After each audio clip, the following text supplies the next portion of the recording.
Nakakuha na tayo ng kumpirmasyon sa Facebook na galing kay John Lee na isang iglesia member na meron na po talagang nakakasang rally sa EDSA ang Iglesia ni Cristo.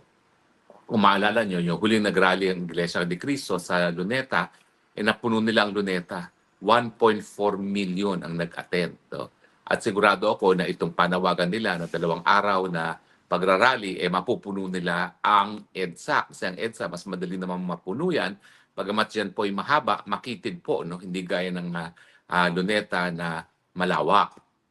Ang tanong na marami, ito na ba inaantay natin para matapos na ang administrasyon ni Marcos Jr. at talaga naman pong dapat matapos na, ha? Doon sa mga nag-iisip pa kung dapat bang mawala na ang Marcos administration, maawa na po kayo sa Pilipinas.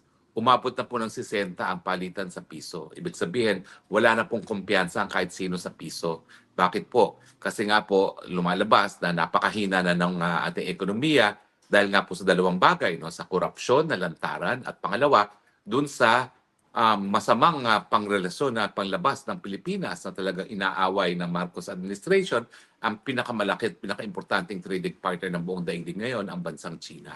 Yan po ay ating pinagbabayaran na ngayon at ang resulta po ng mas mahinang peso ay lahat po ng inaangkat natin para sa pang-araw-araw nating pangangailangan, pangunahin na dyan ay gasolina, ay lalo pa pong tataas ang presyo dahil nawawalan po ng balor ang piso, mas maraming piso ngayon ang kinakailangan para bayaran yung ating gastos, lalong-lalo na sa gasolina. No?